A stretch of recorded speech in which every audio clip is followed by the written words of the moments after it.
Okay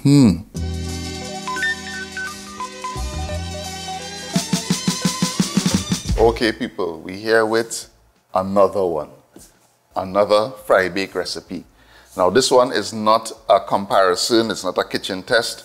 What I am doing is taking all of your lovely suggestions into consideration from all the comments that I got on yesterday's video, and I'm going to do the best fry bake recipe that I could do. So thank you for all the comments. I appreciate them. I appreciate all the suggestions.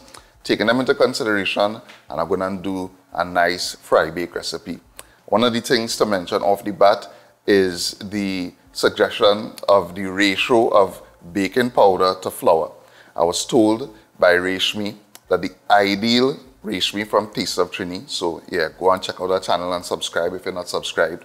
I was told that the ideal baking powder to flour ratio by Reshmi is 1.5 teaspoons of baking powder to 1 cup of flour.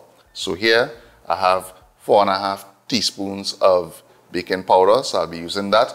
And people said to use baking powder and yeast, so I will be using the 1 teaspoon of yeast as well. We're going to combine it and we're going to see what we get. The only thing that I'm not doing, and that a lot of people suggested, is adding fat to the dough. And my reason is this: when you're making like bread and that kind of thing, you add your fat to the dough because you got to remember that the bread not cooking in direct heat, it's cooking in indirect heat. So that when the fat in the dough melts, that's when you get that nice, fluffy, moist texture that a good bread known for. In the case of fry bake, you're cooking the dough directly in the oil, in hot fat. So I think that adding additional fat to the dough is redundant. I don't think that you need to add fat to fry bake dough for it to be fluffy and moist, because it is cooking directly in hot oil or hot fat. So bearing all that in mind, we're going to dive into this fry bake recipe. Alright, so to our 3 cups of all-purpose flour, I'll be adding 4.5 teaspoons of baking powder, 1 teaspoon of yeast, 1 teaspoon of sugar, teaspoon of salt, and mix this together.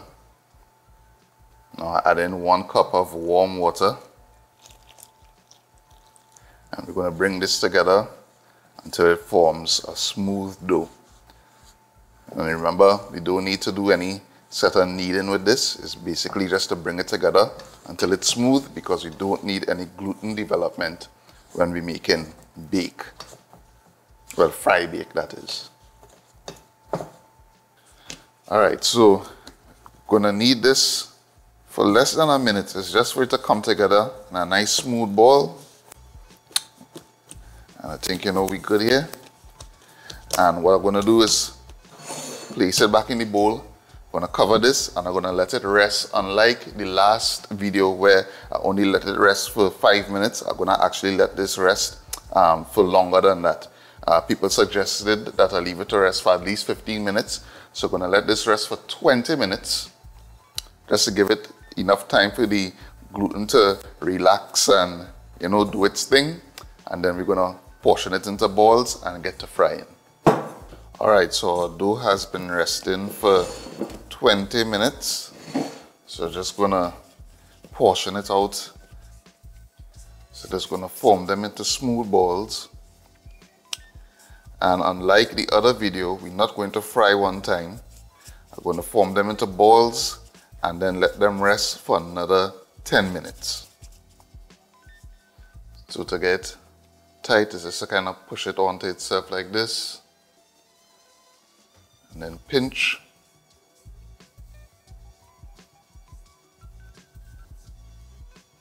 And then roll in your hand.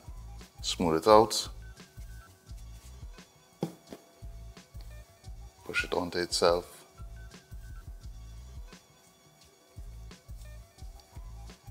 Pinch and turn.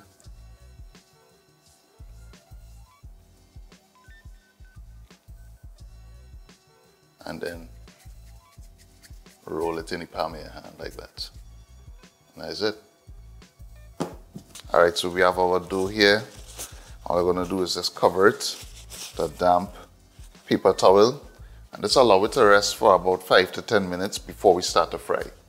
Okay, so we have the whole setup here ready to go. I'm going to be rolling out and frying one time, draining here.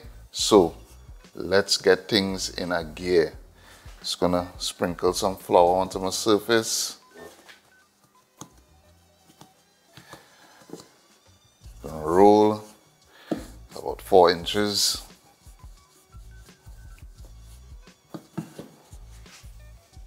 Not too thin, not too thick. Plate to fry. Of course, you want to make sure that the oil is nice and hot, but not to the point where it's smoking.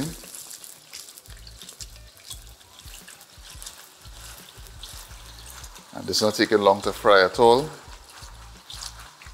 It's actually like less than a minute or a minute tops. And it's getting a real nice even color. So aesthetically pleasing. I'm pretty sure the taste and texture will be spot on.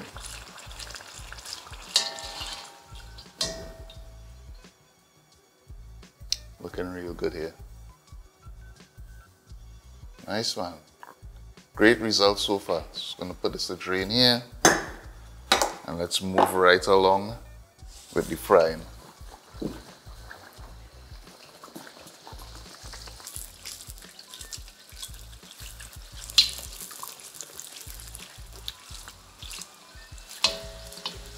See it popping up nicely.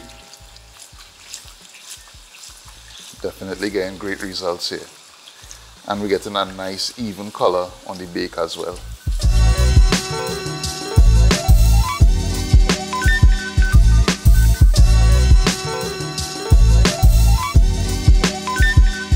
Okay, so that is it. We are done frying our bakes, and I must say they do look very good.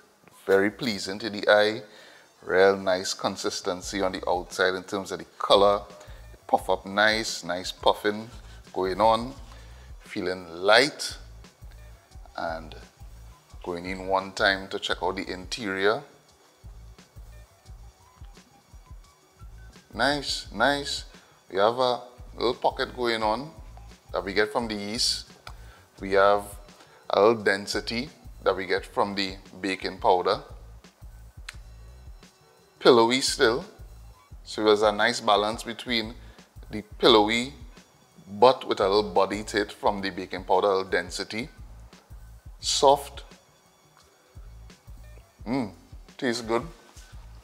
And this will hold up to almost any filling, you know. You could throw cheese, bulgur, stewed tuna, corned beef, you name it. You know, some fried okra and all. Yeah. Alright. So, I took your comments and suggestions into consideration.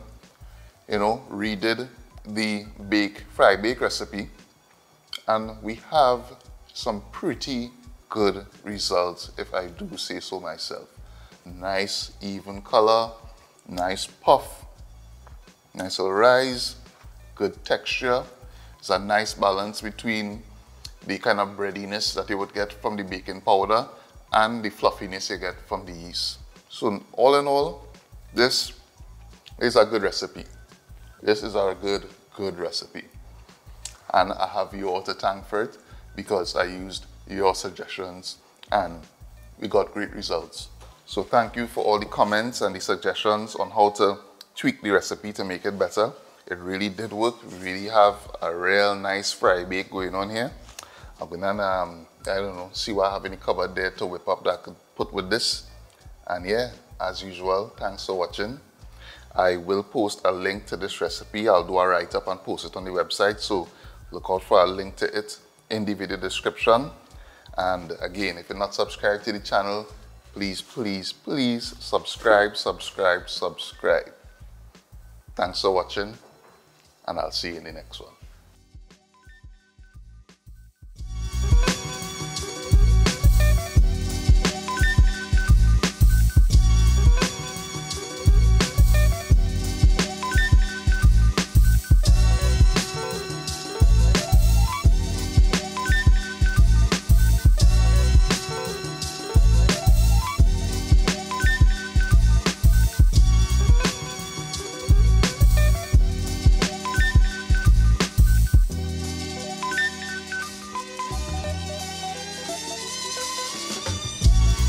Mm-hmm.